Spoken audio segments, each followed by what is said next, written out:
Viral di media sosial, pemirsa, bendera karakter One Piece berkibar di sejumlah daerah. Hal itu mendapat sorotan dari DPR dan menyebutnya sebagai upaya pemecah belah.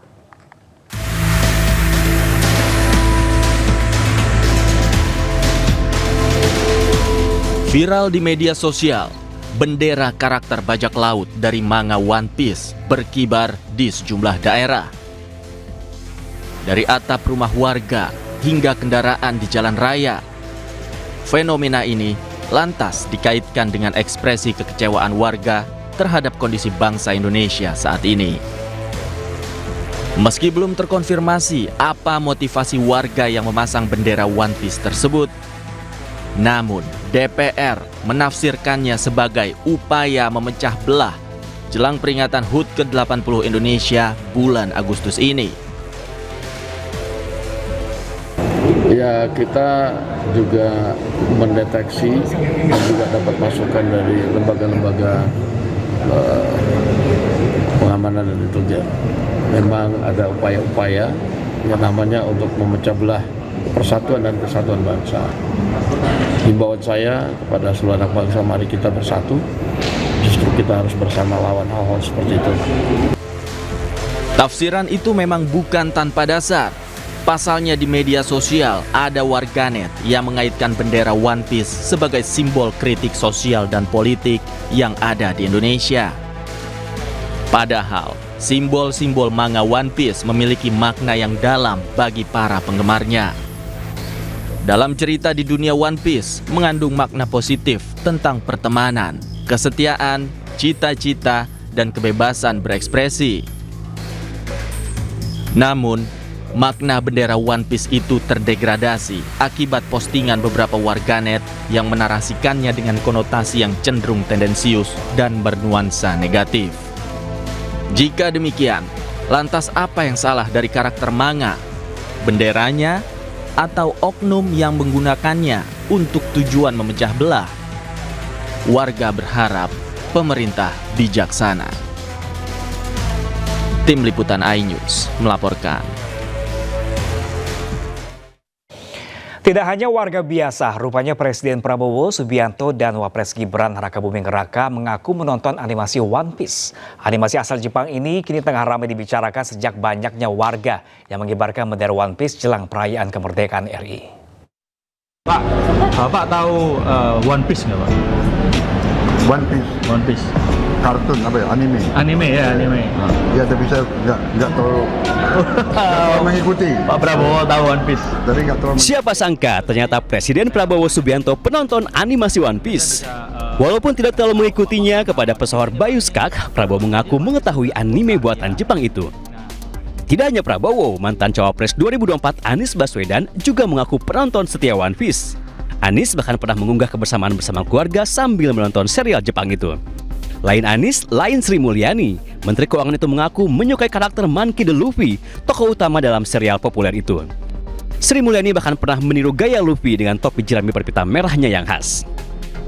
Wapres Gibran Rakabuming Raka juga tidak mau ketinggalan. Saat deklarasi pemilu damai, ia terlihat memakai aksesoris One Piece. Serial One Piece memang sangat populer. Kisah Monkey D. Luffy itu bahkan disukai berbagai generasi, dari anak-anak hingga orang tua, dari pelajar hingga presiden. Kini fenomena baru muncul, alih-alih mengibarkan bendera merah putih, warga justru mengibarkan bendera One Piece.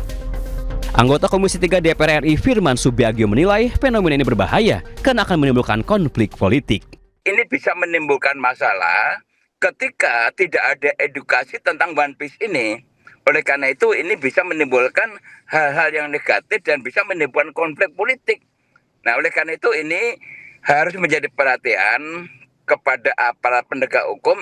Hendaknya atribut-atribut yang ada motivasi-motivasi tentu itu harus ada larangan, harus dilarang. Bahkan kalau perlu harus dirampas begitu.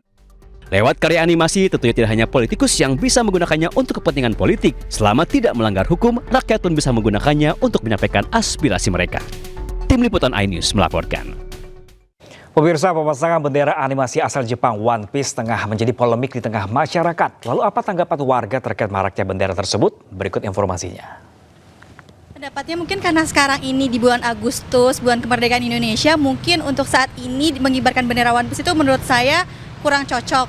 Karena lebih baik untuk mengibarkan bendera kebangsaan kita, bendera merah putih. Namun mungkin untuk di bulan lainnya itu bisa aja mengibarkan bendera One Piece karena tidak ada larangan juga. Karena mungkin itu salah satu bentuk sebagai penonton film, pecinta filmnya, pecinta animenya untuk mempresentasikan kecintaannya terhadap film atau karya yang udah dibuat itu. Untuk salah atau tidak itu sebenarnya tidak menurut saya, karena itu sebagai rasa protes aja. Di negara demokrasi ini bisa berbentuk apa aja ya, termasuk memasang bendera itu dengan bentuk simbolik gitu. Menurut saya sih itu bentuk kekecewaan ya, kekecewaan masyarakat terhadap pemerintah. Kenapa kecewa? Karena bisa dibilang banyaknya ketidakadilan di negeri ini dan transparansi data dan Pemirsa, Presiden ke-7 RI Jokowi merespon tanggapan proses pemilihan Ketua Umum Partai Solidaritas Indonesia seperti sepak bola gajah. Jokowi menegaskan e-voting untuk partai baru pertama kali dilakukan di Indonesia.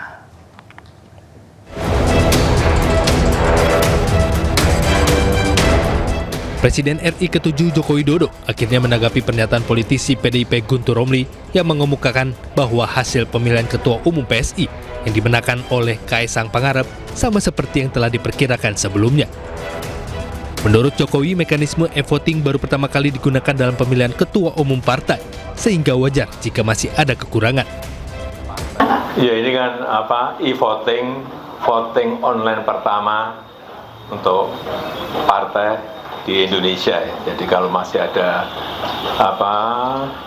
kekurangan ya nanti akan menjadi perbaikan ke depan, tetapi bahwa keberanian untuk melakukan e-voting, melakukan voting online dengan peserta sebanyak 180-an ribu orang adalah sebuah keberanian yang patut diacungi jempol. Ya PSI ini kan partai gajah. Disinggung adanya settingan dalam pemilihan ketua umum yang dimenangkan putra sulungnya, Jokowi enggan menanggapi. Ia meminta awak media bertanya langsung ke PSI. Untuk diketahui, sepak bola gajah merupakan istilah yang merupakan kepada pertandingan antara Indonesia melawan Thailand pada Piala Tiger 1998. Saat itu kedua tim memanipulasi skor agar tidak bertemu lawan tertentu. Hasil e-voting yang digelar 11 hingga 18 Juli 2025, Kaisang memperoleh 65,28%, Ronald 22,23%, dan Agus Mulyono 12,49%. Dari Solo, Jawa Tengah, Septiantoro Ainis melaporkan.